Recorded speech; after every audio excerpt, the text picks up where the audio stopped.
Good day. Welcome to the Cory Morgan Show. You might notice something a little different in the background, not our usual backdrop of the city of Calgary. We're actually coming live from the floor of the G show here in Calgary in the new BMO Center. This is a first for us. We haven't done this show from a live location before, and it's going great so far. Man, this setup is something else. There's 500 exhibitors here.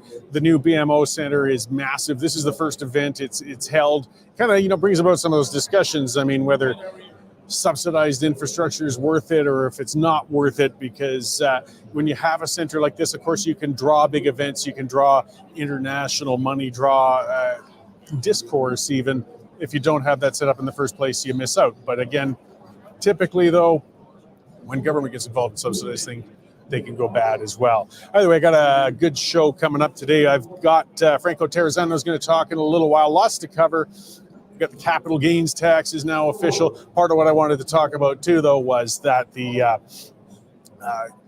Parliamentary Budgetary Office is not allowed to report on what the impacts of the carbon tax are. And I'm really interested in talking to Franco about that, because, I mean, they're hiding their own information from us, or hiding our information from us. That's the reality of what's going on with that. So Franco's going to lay out a little more of that, and we'll check in with Dave and do a few more things. So let's talk about what I want to get on about today too, though. So for people in the Calgary area, that on the morning of June 6th, all of us probably remember, nothing huge and tragic, but an emergency alert came out. You know, that emergency sound comes on your phones, it's on the radio, it's on TV. Everybody, we're talking millions of people in Calgary and area. We're told that water supply levels had hit a critical level and people shouldn't wash dishes or even shower or try to even put off flushing the toilet for fear of running out of water. Yeah, that's what they were warning us in the emergency alert. Because there was a water main break in North Calgary, and apparently it was so bad that even outlying towns from the city were placed under emergency water restrictions. Now, questions were quickly asked, of course. I mean, how is it that over 1.5 million people are dependent upon a single line for their water supply? What caused the break? How long is it going to be before people could use their water normally again, which they still aren't by now? The city of Calgary didn't have too many details to offer. And then everyone to try and expand upon her already massive personal unpopularity among Calgarians, Mayor Jyoti Gondek came on out and held a press conference that offered few details on what happened, but she took the opportunity to try and blame the mess on Premier Smith. Gondek, of course, was slammed by the local media and other people and citizens on the weekend because it was just beyond the pale. But on the weekend, she did something really rare for Gondek. She offered a rare apology for her terrible communications at a time of crisis. Gondek's not much one for apologizing. It really wasn't a time when Calgarians wanted to hear the mayor trying to take cheap shots at the provincial government. It doesn't help that whenever Gondek does anything, it looks like she's got a mouthful of poop. She really despises talking to you guys, and it shows. So either way, whose fault is the water crisis? Well, Mayor Gondek isn't directly or personally responsible, but this mess lands fully in the lap of Calgary's City Hall. I mean, it isn't Trudeau's fault.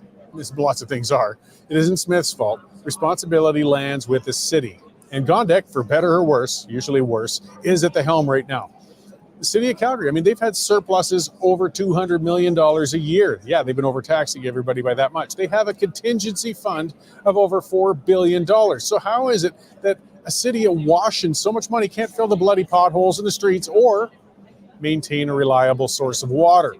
Well, it's because Calgary, like most other cities, has allowed their politicians and administration to drift way out of their designated lanes. Cities are wasting time and resources on countless projects that aren't within their jurisdiction while they ignore the obligations that land within municipal jurisdiction. I mean, Calgary's wasted time and money on everything from, failed Olympic bids, subsidizing ridiculous business startups. Remember Rocket Space? Spending $4.8 million for a 3-word slogan.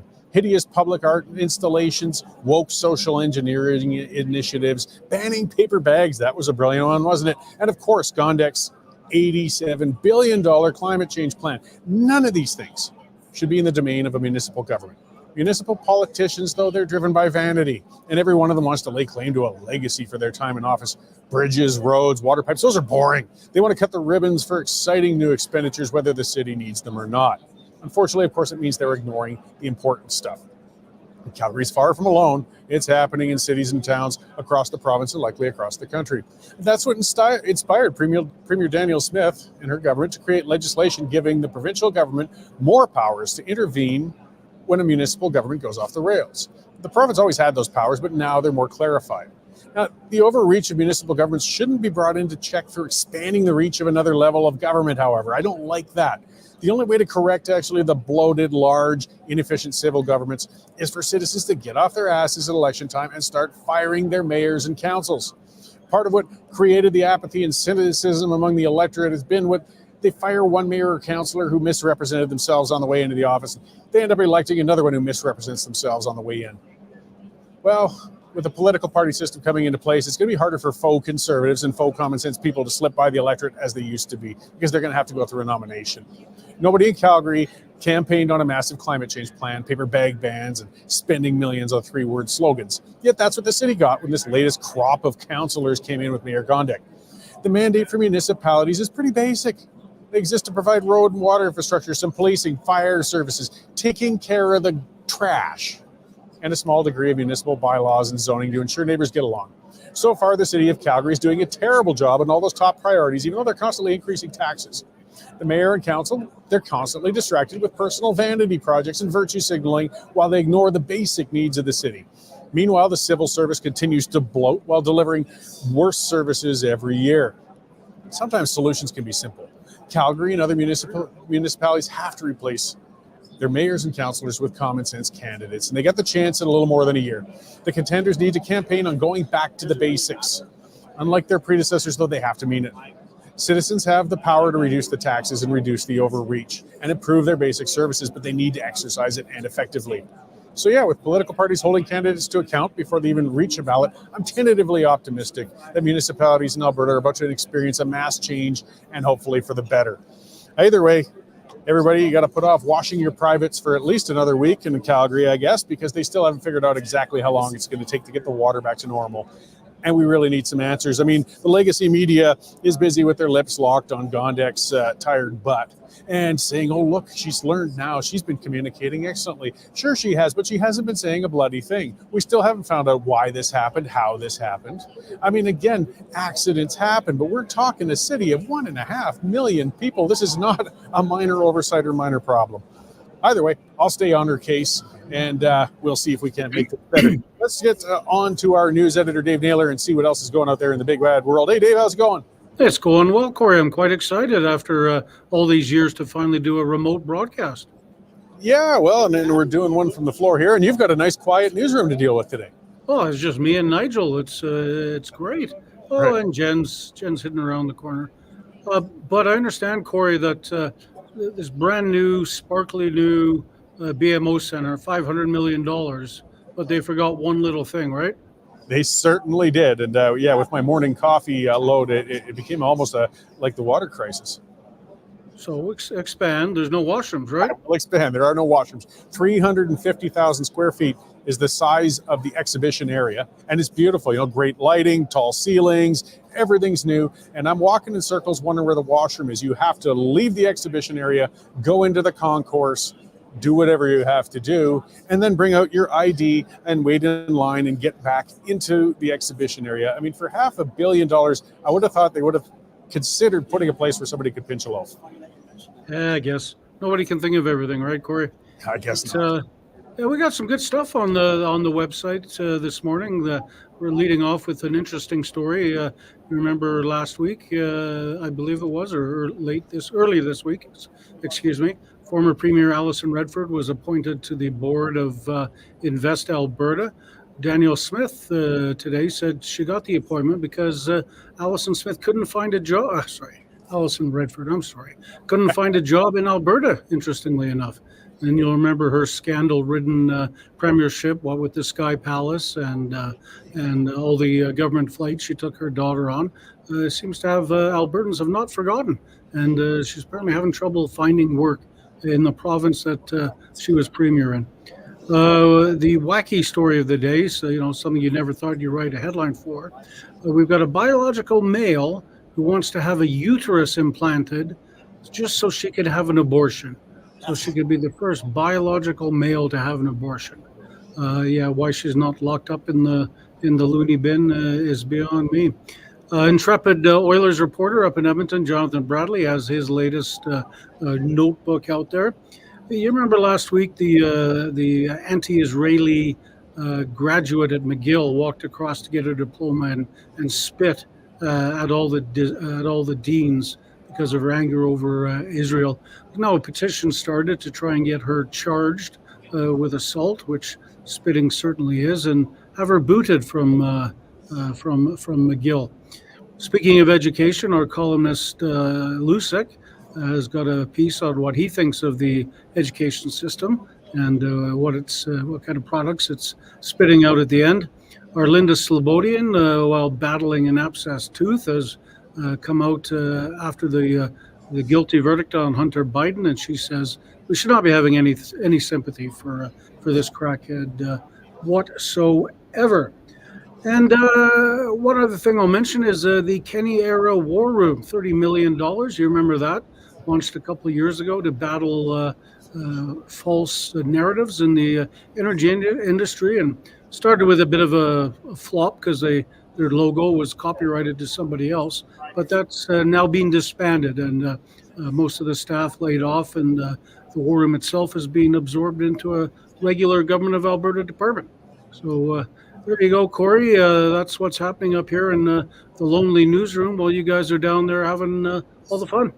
Well, great. I feel for poor Linda. That sounds very uncomfortable. I know she's the second crabbiest columnist at the Standard, so I hope she recovers soon so she can write with a clear mind and less pain. There you go. Emergency surgery, hopefully tomorrow. Ooh, okay. Well, thanks, Steve. And, I'll see you in the newsroom next week, I guess. Yeah, have fun on the pipeline tonight. Right on. All right. So that is our news editor, Dave Naylor. As you see, there's still a few people running around the newsroom. We got a whole bunch of them running around here down on the convention floor. And this is where I kind of remind you, though, the reason we're doing this live hit, the reason we've got all those news stories, that unique content. We are the biggest newsroom in Western Canada these days, I guess, is because you guys are subscribed. We don't take government dollars. We rely on you. It's $9.99 a month, guys, $100 a year.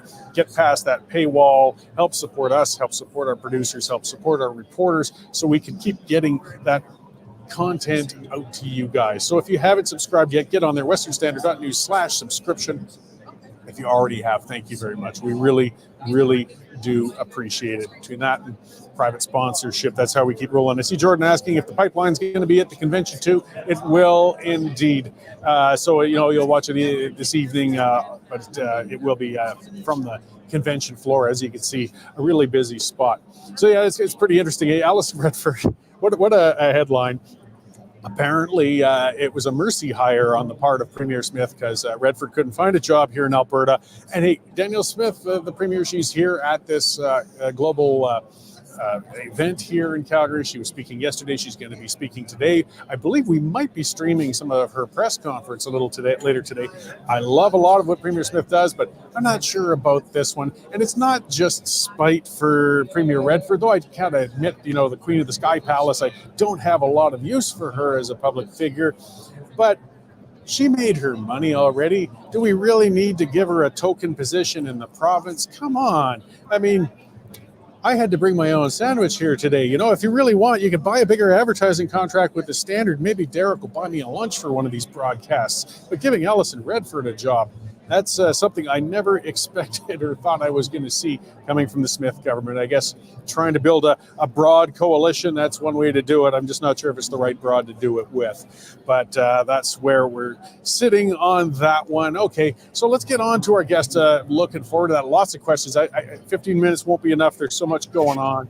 But we got Franco Terrazzano from the Canadian Taxpayers Federation. Hey, Franco, how's it going? Hey, Cory. Great to be with you.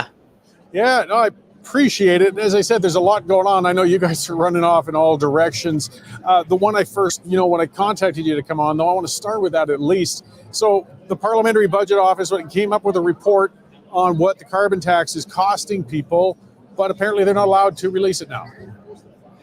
Well, so what happened is that, and this was confirmed in the Finance Committee, is that the government, I believe it was the Department of Environment, gave the PBO its own economic analysis of the carbon tax, and the PBO used the government's own analysis to inform its own report. But now what is breaking news in the Finance Committee is that apparently the government has put some sort of gag order on the PBO saying that the PBO cannot release the Department of Environment's own analysis on the economic cost of the carbon tax.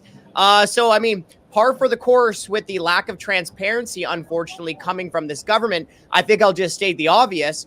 Taxpayers paid for that analysis to be done within the Department of Environment. We sure have the right to see what those economic costs are. Yeah, I mean, it wasn't supposed to be an internal study, but I guess they just didn't like the outcome. So if they don't like the outcome, they say, well, we'd just rather not let people know. I mean, how much longer can they keep the lid on this bottle? Canadians realized, I mean, the Prime Minister got booed by mayors in Canada when he tried to make that claim that, you know, most people are benefiting from the carbon tax. They're really willing to die on this hill, aren't they? Well, nobody believes them. That's the bright spot here, is that Canadians don't believe what the Trudeau government is trying to spin us on the carbon tax. I mean, Cory, come on, man. Like, if you actually think the government can impose a tax, then charge its sales tax on top of the tax, then skim hundreds of millions of dollars off the top to pay for bureaucrats to administer the tax, and somehow make you better off with rebates, then I've got some ocean view property to sell you, Cory, in Lethbridge. Yeah, well, I think we're kind of already buying it, but we're doing it through our taxes and we don't get to enjoy it. So moving on beyond that, though, I mean, there was the capital gains tax that's been formally entrenched by Parliament yesterday, was it? Well, so what happened is essentially that Parliament voted on the motion. To their credit, Mr. Poilievre and the Conservative Party, they voted against Trudeau's capital gains tax hike. So they decided to stick up for taxpayers and fight the capital gains tax increase. That is the good news. The bad news is that the motion passed because the Liberals, the NDP, and the Bloc supported the capital gains tax hike.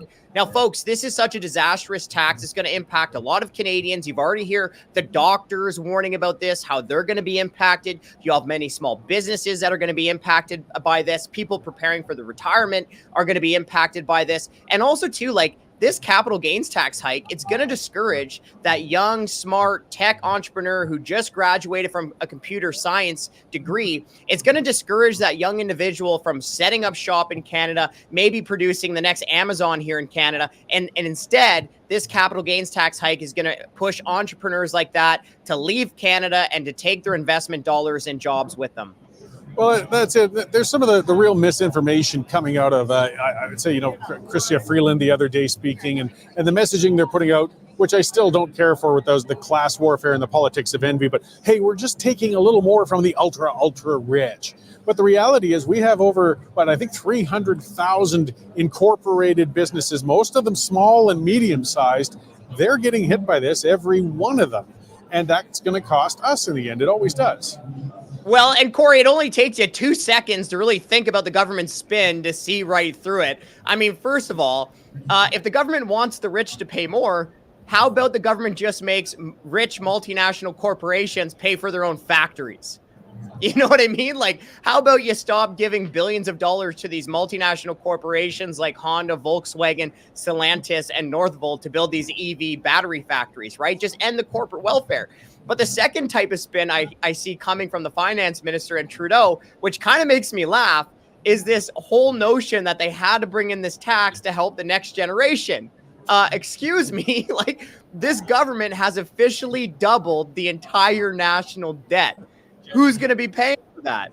Canadians' kids and grandkids are going to be making payments on the Trudeau government's debt for the rest of their lives, right? So that doesn't add up. Here's another thing that doesn't add up. This isn't about balancing the budget or being fiscally responsible. This government has proven that it couldn't care less about balancing the budget. Cory, even after this massive capital gains tax hike, the government is still running a $40 billion deficit this year.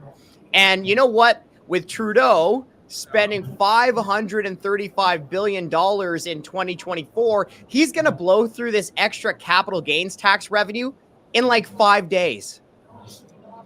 Yeah, well, and it's basically caused a run as well. I mean, people with capital, gains potentially they've been encouraged now to do a massive sell-off, and that's part of the shell game that's going on, though. A lot of people are saying, well, I'm getting out right now before that ceiling rises, and it's going to show a short-term influx of a bunch of money coming into the government, but in reality, in the long run, again, it's going to be terribly costly. And like, let's not pretend that this extra tax revenue is a good thing. It's not. The government doesn't deserve a single penny more from any Canadian, whether it's taking it directly from your pocket or directly from someone else's. Like, all it's going to do is encourage this government to blow even more of our money, right? We don't need to give the government, a single penny more. But even more to the point, like, even if your listeners are saying, well, I'm not going to be impacted directly. Well, here's why you should care about this. If Canadians do not push back, if we let Trudeau and Freeland off the hook on this capital gains tax increase, you can be sure that they will continue to look for more ways to take more money from you. Okay, the next scheduled election is October. It's October 2025. Well, they're going to have another budget before then, right? It's a good bet that if they get away with this capital gains tax hike without blowback from Canadians, that there'll be more taxes on more Canadians just around the corner. Well, and getting back to, I guess, the bottom line is they don't need more money. They got to get spending under control. And the next question is always where to cut it. You said that off the bat with corporate welfare. I mean, it's a massive expenditure for Canadians. It never brings the return to us they promise it will. We give a little credit to the Conservative Party for at least coming out and saying they're opposed to the capital gains tax increase. But unfortunately, when it comes to corporate welfare, almost every party tends to get guilty of that when they get in office. Have we heard from the opposition saying they would consider rolling back any of the corporate welfare, or at least not giving out as much if and when they form government? Well, I interviewed Mr. Poilievre for a interview piece in our magazine, The Taxpayer. And, with a couple of the interviews that we did, he did say that he would cut corporate welfare and use that to reduce taxes, I believe, for small businesses. You can check out some of the interviews on the Canadian Taxpayers Federation on YouTube to hear for yourself. But Mr. Poilievre is on the record saying he would cut corporate welfare, which is good. I mean, a little bit vague. We think that they should completely scrap corporate welfare. One, it's bad. Right? Like, first of all, they don't have the economic incentives. It's not their money. Like, if these politicians and bureaucrats knew which business was going to be successful, they wouldn't be politicians or bureaucrats, right? They'd be using their own money in the market. But the second thing, too, here is you got to remember these are all about political incentives, right? They have the political incentives. They don't have the economic incentives. And number three is that corporate welfare, at best, is a shell game. You're not really creating any jobs. At best, you're just taking money from taxpayers in other parts of the economy and giving it to select corporations that have armies of lobbyists. Yeah, I mean, it's sad, but it's coming to the point where effective lobbying is more important than actually effective business practices. Another area, though, where there's certainly a lot of room, I think, to cut, and nobody really wants to say those words out loud, though, is that civil service. I mean, it's been massively expanded since the Trudeau government got into power, and is costing a lot of money, and they're putting their heels in because they might have to show up for work 3 days a week in the office. Again, do you think, though, that's always a touchy area? Do you think the government would have the courage to start shaving that back if they got in? Because, of course, the union terrifies most politicians of every stripe. It's going to come to the point where the government will have no choice, right? Kind of like what happened in the 90s, right? Under Ralph Klein to tackle the deficit. He brought in the union bosses and he's like, hey, look, either you take a 5% pay cut or we lay off 5% of people, right? It's your decision. You go back to your members and you tell them what you want to do. But it's going to come to that kind of point here. And the reason I say that is because already, right now, more than half of the government's day-to-day spending is consumed by the bureaucracy. So if you want to tackle a $40 billion deficit, a $1.2 trillion debt, you got to tackle the big side of the arithmetic here, right? And let's not forget that the federal government has increased the number of bureaucrats by 100,000 people since Trudeau has taken office. The government has handed out $1.5 billion plus in bonuses since 2015. Cory, just over the last 4 years, Trudeau has rubber stamped more than 1 million pay raises. Okay, so we've paid for hundreds of millions in bonuses, hundreds of thousands of pay raises, tens of thousands of extra bureaucrats, and we're still getting bad services from the feds. Well, and that's another point that's difficult because we tend to rely on anecdotes. But I mean, pretty much anybody who's dealt with a government service knows you're not dealing with efficient workers and efficient office. It's very difficult to get anything done. They seem to be overstaffed. Try to renew a passport these days, or look at the lineup outside of a Service Canada station. You know, people are waiting literally early in the morning to get in to see somebody face to face. But how can you measure? That's one of the hard parts. How do you measure productivity with a bureaucrat? I mean, they can kind of obfuscate the whole mess. Well, I mean, that's one of the issues with government, right? It's the fact that there isn't the inherent accountability of profit and loss like there is in the marketplace, right? In the marketplace, in free enterprise, if you don't consider the bad form of capitalism, which is just corporate welfare, but if you look at the free market, a business is successful when it makes profit. Businesses are punished when they make losses, right? And the free market tends to weed the bad businesses out relatively quickly and encourage the good entrepreneurs to come into the market.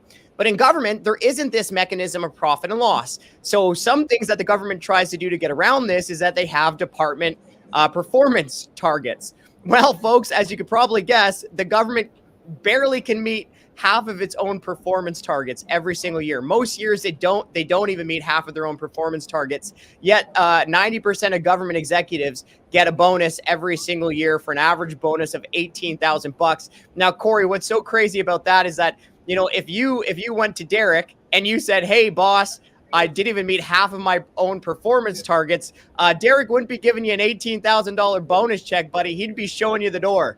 Oh, absolutely. If nothing else, Derek is quite frugal, as he should be. Hey, small business is difficult. You gotta, and that's the difference. You know, you've got to keep those costs in line, but that just doesn't apply with government. With the last few minutes before I let you go, then, I mean, we're into a period. You know, the election is sort of looming. This is the time, though, when governments or parties of all stripes are a little more receptive to common sense or making promises. What would you like to see coming into this? Where should this government be pressed besides the carbon tax, I guess, which is sort of obvious on one front? What else would you like to see?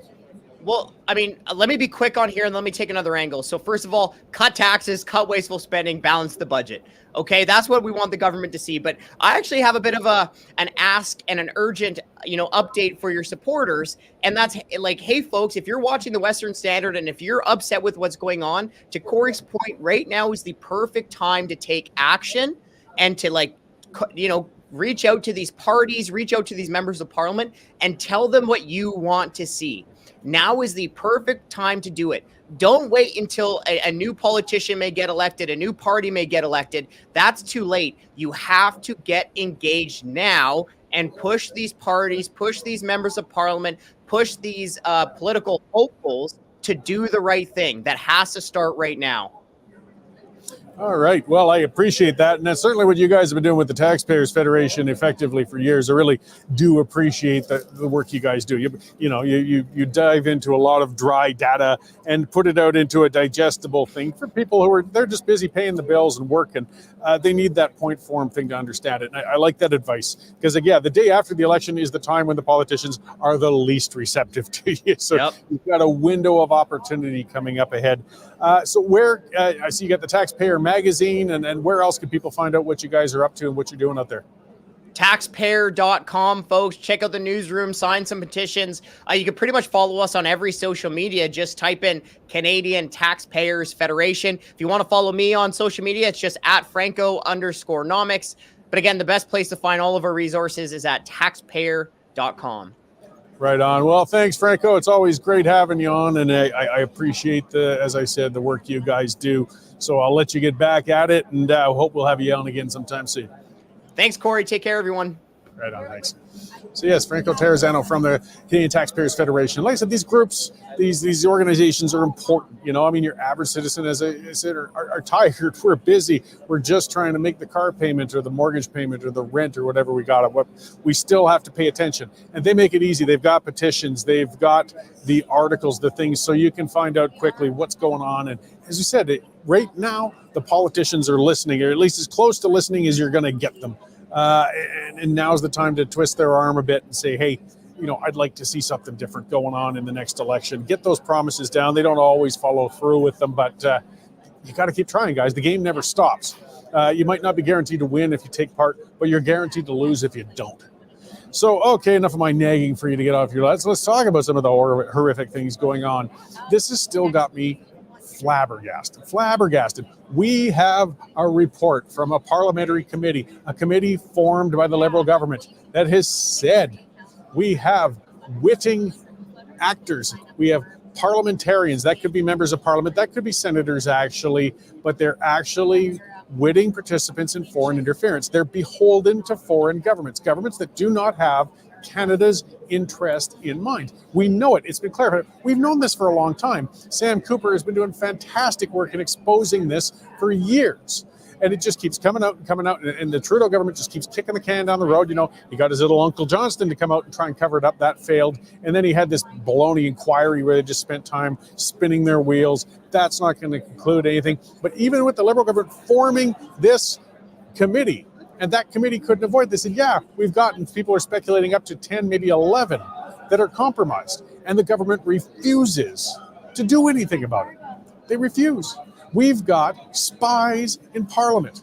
That's how serious this is. A security expert, I believe his name is Wark. It could be Wesley Wark, I'm not sure. He was blunt about reading this thing. It was nauseating, he said, and textbook treason. We have a government covering up for treason. But are you seeing it really on the top of the headlines right now? No. Why not? Because legacy media has their lips locked on the starfish of Prime Minister Trudeau, because they're all going broke. Look at Chorus Entertainment these days. I've been watching their stock with morbid curiosity. They're down to 28 cents a share. That's over 95% down. That's all global media, a bunch of channels, a bunch of radio stations. So what are they doing? They're begging for bailouts. They're sniveling to the federal government. Please, please, we're too big to fail. We're too important. Give us money, give us money. Well, what happens when you give them money? Well, again, they're scared to tick off the government. So when we've got a story that should be one of the biggest stories of a generation, up to 10, 11 spies in our parliament, it's not making headline news. It's not the front of the line. In fact, they have been quoting that crackpot Elizabeth May, who went and got the security clearance and read the report, and somehow good old crazy Liz managed to conclude, say, nah, there's not a problem here. In fact, there's no names. What? Even the Bloc Québécois said there's names in there. You see, they've seen it. This is part of the game. This is part of the shell game that's going on. A number of our people in Parliament have seen it.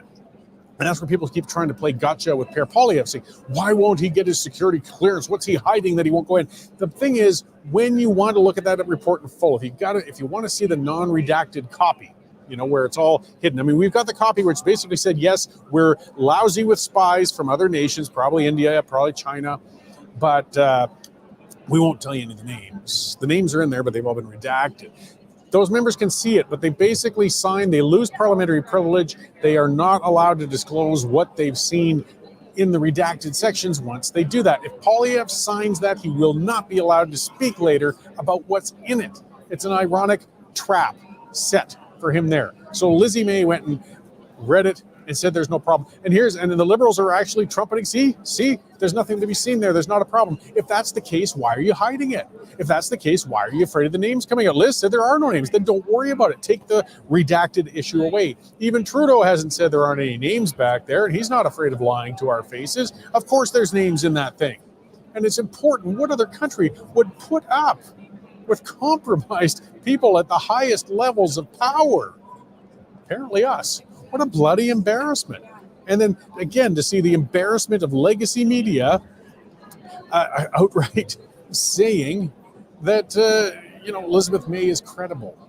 Elizabeth May, the one who said Omar Khadr has more class than the federal cabinet. Yeah, that's a Lizzie May quote. And I'm not going to try and do her version of drunken singing she did at another press event. I mean, whatever. She's elected. She can say whatever she pleases. But come on, if that's the best you've got is to have Elizabeth May say nothing to see here, I think we got to go a little farther. Let's go a little deeper into government stupidity, though. The CRA, this is another beauty. This is where the world of information, you see this government focused on control, focused on misinformation, focused on misdirecting you from everything, from their bad tax policies to spies in the government, literal spies. They are paying, or CRA, the Canadian Revenue Agency, everybody's favorite, paid employees up to $1,000 an article. Yeah, they're employees to produce fake news stories. published by Canadian newsrooms. Yes, they paid $233,000 to the Blacklock's reporter report on this. By the way, an independent media, these guys are fantastic. They paid News Canada, which is like a press service. They put stories up, other newspapers pick them up and basically just reheat them, stick them out for lazy content. They don't have reporters on the ground like we do with the Western Standard. But we found out $233,000 was paid to CRA employees to write puff pieces and baloney and stick it in there, and then newspapers picked it up. I think the Lethbridge Herald was one of them, and a few others. Really, this is where your tax dollars are going. Hundreds of thousands of dollars to have the people who steal your taxes through the CRA, who are overpaid, who don't want to come in more than 2 days a week, to give fake news to you. It's so hard to get real news. It's not surprising people are so bloody cynical, right? I mean, how? How do you get the truth to people out there? But this is what our government is about. And again, they're hiding spies. What do you expect? One of the things I said earlier, I'm just going to throw that out there too. I threw that out on X. If you want to really get scrapping with me or commenting or whatever, my favorite place is X, formerly Twitter. But because right now, what I've been hitting the politicians with all the time, whenever I see a Liberal pop up there and say something on Twitter, I respond with, what nation are you beholden to? Because you know what? Until they release the names of who these compromised MPs are, we have to suspect all of them. They're all suspects. Any one of them could be Ed. Any one of those Liberals. And I'm going to remind them, you might be a spy because you refuse to tell us who they are. And the only way they can clear their names is to release the bloody list. Open it up. It's ours. It's ours. They forget who they are supposed to serve. They're supposed to serve us. The data should be ours by default, and they have to make the reason why they would not let us know that. And something I kind of floated out there, just saying, because I got a feeling eventually it's going to leak. It's going to leak. Somebody with principles is going to say, that's enough. I can't take this anymore. We've got spies in our House of Commons. I'm going to leak that list because a lot of members have seen it now. They know who it is. Boy, it must be fun in caucus meetings. They're going to leak it. But, even if a fake document leaked out there and a bunch of MPs or senators were named, just if it happened, how would they be able to clear their name, right? Well, there's only one way to clear the name. Release the list. I don't know. So if somebody happened to be bored and released a list of names like that, it just would be interesting to see if maybe that prompted the government to open up and tell us who the spies in our government are. People should be marching in the streets over this. Instead, they're busy marching in the streets, as Dave pointed out, or the others, lunatics terrorizing Toronto neighborhoods with impunity, masked, intimidating people. And why? Because the neighborhood's Jewish. That's not a priority for this government. No. They're busy covering up spies, right? Speaking of fake news, let's get on to another big, beautiful part of it. CBC, yes, Mother Corp, the home of Canada's worst broadcast. They're terrible.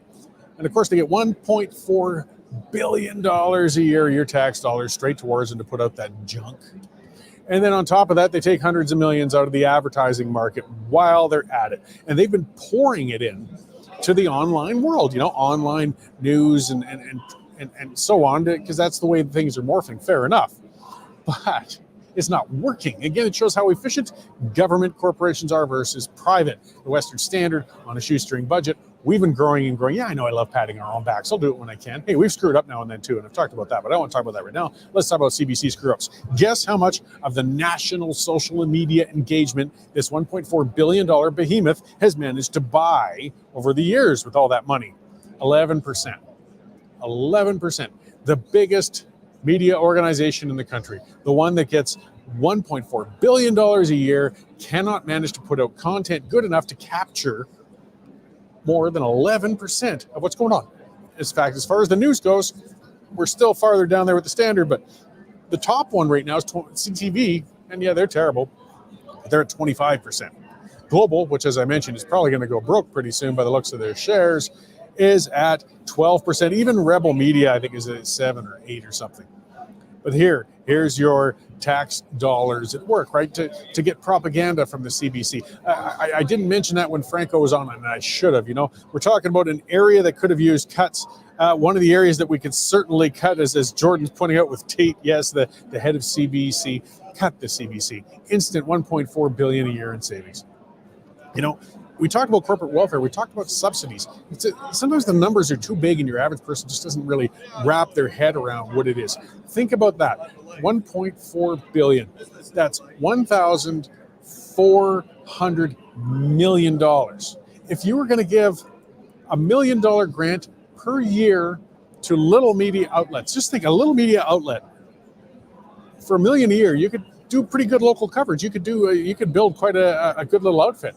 We could build 1,400 independent media outlets with a base budget of $1 million a year for what we give the CBC. Even if half of those outlets went broke after a year, which I don't know how they could with $1 million budget like that, you'd still have 700 independent media outlets reporting on things on the ground, doing things, covering the news. For the price that we're giving the CBC, that only 11% is even engaged with. What a waste of money. So speaking of areas to be cut, and again, Pierre Poilievre has promised to defund the CBC. But I'll tell you what, if and when he becomes the prime minister, he's going to have a lot of pressure not to do that. It's going to be tough to follow through with it.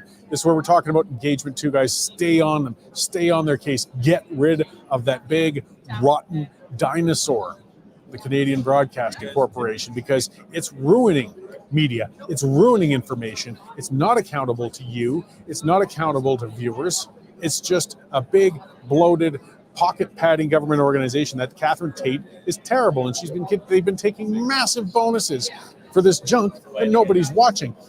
I still don't believe in a subsidized federal media, and I don't believe, by the way, I don't want to see 1,400 subsidized outlets out there. I just want to see taxes cut and get them out of the advertising market so that the other independent media outlets can compete for that advertising.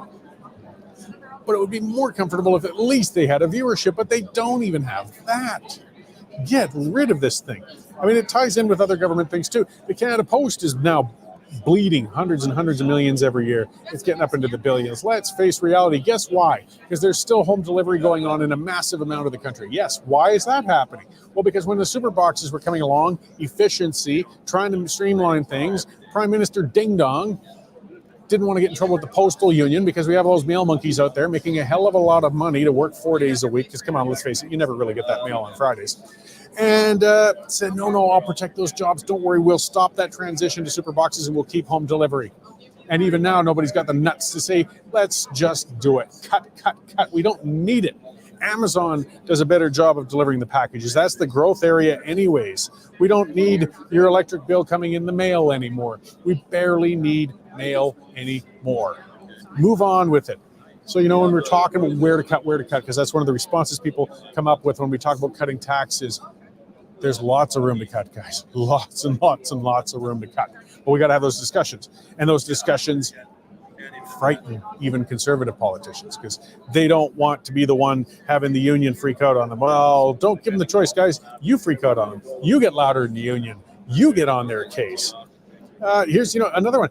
Environmental benefits. This is going to get, $8 billion, a subsidy program for industries that are supposed to be greening things. $8 billion. And it was asked in committee, the managers of this environmental department, with $8 billion, how much have you reduced reductions? How much impact have you had? They outright just said, we don't know.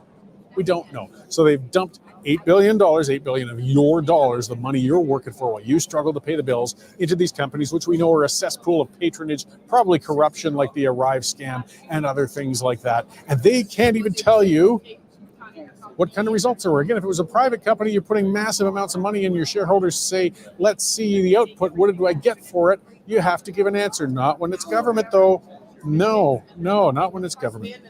Speaking of which, and this comes down to the level of provincial governments too, we saw a positive change in a sense with the Canadian Energy Centre, known as the War Room. It was a creation of Jason Kenney. They had $30 million a year to basically speak up. They're supposed to defend the energy industry and things like that. And it really hasn't been very good. They ran into one disaster after another. They sort of lost credibility. And finally, Smith has formally pulled the plug on this thing.